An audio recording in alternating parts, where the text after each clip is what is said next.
Welcome back, my DIY nomads. I hope all you're doing really well today. We are inside my boxer, as you can maybe tell, and yeah, I thought today I would just review my Truma D6E. This will expand a little bit into the sort of Truma 4E, but I'll let you know when I'm sort of talking about both, because they're very similar setups, just different fuels. I understand there could be a potential different time in regards to water heating between propane or LPG, and diesel, which is why I'm going to mainly focus on the D6E today. But there are obviously some things that are exactly the same between the two systems. On my news and this van, we went down to Cornwall recently for a friend's wedding, which was bloody delightful. Absolutely loved it. The van worked really well, and I bloody love the bits and bobs that we put in it. I especially like the fact that we've gone from a 42 litre fridge to a 67. I couldn't be happier with the Truma as well. I'm just so chuffed that I invested the money in it. And there's a bunch of other lovely things on here. Like, really happy I went with lithium. The amount of solar on the roof, my god, wow, what a powerhouse. But today we are really going to be focusing on the Truma D6E. So let me just go through it all, really quick run through of what it is. So for me, I put my Truma heater down here in the kitchen. It's sort of like a central area in the van. Not too far away from the diesel tank of the van, not too far away from the power source, in the centre of all the water systems, because we've got the shower, the sink, and then the rear shower at the back, plus the water tank that's just behind this area here. So really nice sort of central location, and because it's sort of at a low spot, it's probably the lowest spot, and we've got the drain valve out there. When you open up the drain valve, the shower and the sink's tap, it all really nicely drains out the bottom there, and you can really quickly sort of like dry out your system if you need to do work on it, or if you're just leaving the camper van for a little while. One thing I really love about the Truma system is the display, the simplicity of it all. So you have this menu here. So on screen you have your time showing. The light actually goes off, so it's just a unlit screen for most of the time, just like that. And then if you want to, you can either click the return or you click the center button and you go into the menu. I love how you have so much option, yet it's all really simply laid out. You see this one flashing here, this is the air temp, so I can click again and I can choose and go into this. And if I click down on a temperature, then it will start heating and try and get itself to that temperature based on the temperature at this little temperature sensor over here. If I then scroll over to the right, we've got water temperature, and I can choose to heat up the water, either eco mode, hot mode, boost mode. So nice that there's like 3 different options. I usually go for eco, because what we do is when we set off on an adventure, we just start it there and then. So while we're driving, it's heating up, but you can boost it and really ramp it up to get some hot water pretty quick. Because we've got the D6E, the E meaning electricity, I can choose whether to run it off of the diesel, a mix of diesel and 800 or 900 watts of electricity, or diesel and 1800 watts of electricity, or just 900 watts of electricity, or 1800 watts of electricity. So you have so much choice in regards what your best setup is at the time. The electric side of mine is only available when I'm on hookup. So basically most of the time I'm just running it on fuel or my diesel, but I really do like the fact that you have all that choice. You can then even go to the fan and choose to have the fan on even without this sort of system on, so you're just pushing air around, which is really useful, and you can really ramp that up. But when the actual system is running, you can choose how powerful the fan is blowing, which is a nice little feature. And then down here we have a different series of timers, and you basically can have it controlled like a central heating system in your house. And then over here you've got the clock, so you can set the clock. There's a few different things within the settings, but that's all extra stuff I won't be covering in the video, just really how I find it and the use of it. So let's see how long it takes to get hot water in the tank. It is probably going to be 12:53 by the time I get this all started, but here is the readout. I've just turned off the solar panel so that we have no input, so that it's just to see how much power this uses without sort of solar input. We are running 1.37 amps. Well, it's going up and down a little bit, but about 16 watts. No amp hours consumed because I just turned off the solar and it was fully charged. Let's go to the control panel. It's currently 16 degrees in here, so I'm not going to bother heating the cab. I'll let the camera just adjust there. I'm not going to bother heating the cab because I just wanted to see how long it takes if we're just dedicating it to hot water, how quickly we can get hot water, because I haven't actually done that on its own. I'm actually going to try just eco and see how long it takes in eco mode to get hot water. It's 12:53. Let's see that initiate.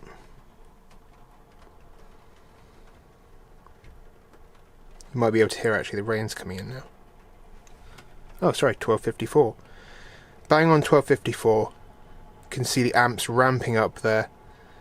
Now, I will say one thing. This is a diesel version, so you're going to get a much higher amp draw at the start because the glow plug is heating up to ignite the diesel.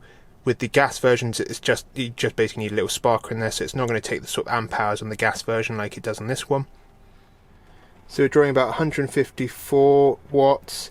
I'll come back in a second when that drops back down and keep you guys updated.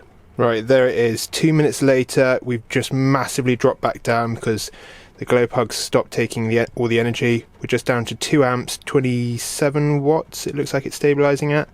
And we only consumed 0.4 of an amp hour just to get that started, which is really reasonable. That is amazing. Now that I'll be trickling just a little bit of power, and 2 amps, that's very reasonable. Obviously, every time this thing turns off because it's got up to temperature or wherever it is and then starts up again, it's going to sap that large amount of amperage again as it warms up again. But that's very reasonable, like especially with my setup, that's not even going to touch it. For anyone that's new here, if you'd like to, please subscribe. It really does help out my channel. But yeah, anyone that's new here and doesn't know the setup I have electrically in here, I have 2 270 watt panels on the roof. They are just flat mounted. They're not angled towards the sun, so there is that loss there. But because I've got 540 watts on the roof pumping into my 2 lithium batteries, I have 2 110 amp hour lithium batteries in parallel, so it's a 220 amp hour lithium battery, which is incredibly powerful. It is such a good setup, and yes, oh my god, it's cost me a lot of money, but over a long period of time I'm going to reap the benefits of putting in this investment at the start. It will cost me less over time. One thing I will add is that when we had the solar on and we were away in Cornwall, the maximum amp hour consumed I ever noticed was 0.1 of an amp hour with the sun pumping into the panels on the roof, which is incredible. So it's only at night do the batteries seem to get affected. And when we were down there in Cornwall, we noticed that the batteries overnight, with constant usage, keeping the van up to 21, 22 degrees, when it was about probably 0 to 1 degree outside. The next day my batteries are about 82, 83%. While we wait for the water to heat up, let's talk about a few points that I want to cover. I also just remembered one other negative I'd like to add is, yes, the price. We are talking a tremendous amount of money. You know, like £2,600 or £2,700 for like the kit done is, and that's without the iNet box. That is, I get it, that is a heinous amount of money. But I will say this, you are paying for a top dollar piece of equipment. If I was living in my van full time, I wouldn't bat an eyelid at paying that price to keep myself warm with hot water pretty much on demand. You know, and also that is the diesel version. That's the D6E, sorry. So if you got the gas version, that immediately drops by about £1,000, which is, I don't understand that, but it is what it is, which is cool as well, because if you're running LPG, then you're going to save yourself a ton of money and have a really top-notch system. And I should also say about the numbers, so you can even have so Ben's got the 4E, I've got the D6E, the D meaning diesel. You can even have like just a 4, which is just a 4 kilowatt gas or LPG version. You can have like a 2, or a 2E, I think it is. I think they do a 2. I'm pretty sure they do based on their website. So 2 kilowatt, which is good for small vans. 6, the whole 6 is overkill for the size of this van, but they don't do a smaller than the 6 diesel version at the moment. That also leads me on to the next point. The exhaust cowl that you have to mount on the side of the van, A, being sort of more difficult to install than the gas version, you also have to not install it directly below a window back into the van because it does expel diesel fumes, burnt, exhaust fumes. Some things I really did appreciate about the Truma is I quite like the fact that there is a side vent. So if I was to compare it to the Chinese diesel heaters, the pipeline, the air in and the exhaust out all go through the floor. I know you can side mount them, but I don't think there's ever a world where you're ever going to mount a Chinese diesel heater on the side and have those tubes that they provide and everything like that going out the side of your van. I really like the side vent. It means that you can go in deeper water without water shrouding everything. As a little background as well, I've installed quite a few of those Chinese diesel heaters, and even though they are just for the hot air, I actually think I find the whole Truma setup easier to install. I'm not saying quicker, but easier to install than just the Chinese diesel heater. And if you've got the 4E, the gas LPG versions, or the 4, then the installation is even easier on the vent on the side. I had to cut a rectangular hole for the D6E, which was a little bit more of an annoyance, but I just used a multi-tool with a metal cutting bit, got that hole bolted in, it was all good. The 4E, the LPG versions, they just have a round hole that you use a hole saw for, and that is so fast to put in. I was actually really surprised when we fitted the 4E on Bens Luton. I was really surprised at how much faster I installed the whole system compared to the D6E. I say actually it wasn't a huge amount faster, but doing that exhaust on the outside was just a dream. Really, really easy when you've got a hole saw, so positive there. Right, let's get back to checking out how the water's coming along. So, very interestingly, the pump has just gone off, so we are 33 minutes or so into this, and the display bit up there, that stopped flashing, so that tells me that it's up to temperature, and it's just going to hold it there, and yeah.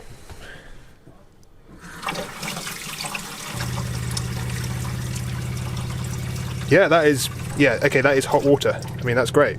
That is awesome news. So half an hour, well, just over, let's say 35 minutes just to be generous, and I've got hot water, hot enough to definitely have a very comfortable shower. Right everyone, sorry it's the next day. I think I should clear up a couple of points as well. With the hot water, that was in eco mode. So in eco mode, it's only going to heat the water to 40 degrees. In hot mode, it will heat it to 60 degrees. So in theory, if you heat it at 6 degrees, you're probably going to be able to have longer showers. I'm not going to show you how long the shower take, like how long you can have a hot shower for, because it all really depends on your shower head. It really depends on your shower setup and how many litres per minute that allows out. I mean, every shower head seems to be different. So it's really down to what you got in your tank, litres per minute, sort of the mix. I'd say on eco, you're probably having a shower about 40 degrees, so it's pretty much going to be coming out at the temperature you want. So it's how quickly it's going to get through about 10 or 12 litres of water. So, as a really quick sum up, things I dislike is the price, especially that price hike from gas to diesel. You have to have vents ready to distribute the hot air around your van, but one thing I guess was like not optimum is the layout of the cowls for where you lead the pipes. You've got 4 vents on the back, 2 like sort of facing out to the right, 2 facing out to the left. And you know, I get it, like in a lot of situations it'd be absolutely fine, and I'm sure it works really well. In Ben's van it actually worked out pretty well as well. I did find it a little bit tricky leading the pipes in my van, but I have been super pedantic about space and not wasting space, so I think I was really pushed for space in regards to trying to feed all the pipes. But other than that, really chuffed with the whole system. Pros, you know, so much versatility, the fact that it has so much control. You can either run it from diesel, electric, a combination of the two. There's lots of extra settings within the control panel as well, and it's got very precise sort of air and water temperature, plus the fact that you can heat the water in the summer and not heat the cabin is, I think, a real bonus. And going back to what I said before about being able to use electric, is if I'm on hookup, I basically have unlimited hot water, which is such a nice thing. It's such a cool addition to a van. and it's an absolute game changer in the way we live in the van as well. I also like how easy it is to install for what the system provides. It all connects up really well, it all connects up really simply, it's very well displayed within the manual, and for something that provides hot air and hot water, it actually is quite an uninvasive thing to have inside the van. The unit itself is quite big, but it has got a 10-litre water tank built inside, so you've got to understand that, and so it's quite a reasonable thing, to be honest. Plus the fact that if you silence the pump for the diesel version, it doesn't really matter for the gas version, it runs really quietly, and if you house it well inside of a box, a garage, a seating area, you wouldn't really hear it other than a gentle fan in the middle of the night. And yeah, I think that's a really huge thing for such an incredible bit of kit. Another fantastic advantage is the fact of going diesel. You don't have to worry about filling up an LPG tank, or even having an LPG tank on board, whether it's inside or outside. Especially if it's inside, it's going to be taking up a lot more space, so that's more space you have to worry about. So the diesel is really, really great, because I can run off the tank, the actual van tank itself, and that is my fuel setup. I know for me personally, I'm going to look at having a gas-powered hob, but it means that I can go for a much, much smaller tank. I'm going to go for the camping gas, like the 907 I think it is, so a reasonable size, but only it's only 2.5 kilograms of gas, so absolutely nothing in comparison to getting a 7 kg tank, or maybe even a 10 kg tank. Something I think I really need to add in here as well is the iNet box. I got that as well so that I could use the app, so even if I was away from the van, I could get the water and the hot air heating up before I even got into the van, which I think is really, really cool. I had a lot of trouble getting it to work, and the reasoning behind it is I felt like I read through the manual like 1,000 times, but I think at that point my brain was skimming over everything. And to use the iNet box, you have to put the control panel into app mode, and you basically have to hold the central button for about 2 seconds until it says app. I still can't believe how many times I missed this in the manual, but basically I got the iNet box connected up, I did a full reset, and then I put it in app mode, and then I was able to start using the Truma system with my app, which is such a cool feature to have, and something that I think is going to come in useful so many times. Right everyone, hope you enjoyed the video. I hope it's a little bit informative for anyone that was looking into these systems and either wanted the knowledge to convince themselves whether they did or did not want to go for the system, or whether they wanted to go for the LPG version or the diesel version. I really do hope this video has helped. And if you're new to the channel, please think about subscribing, it really does help. And I'll catch all of you DIY nomads next time.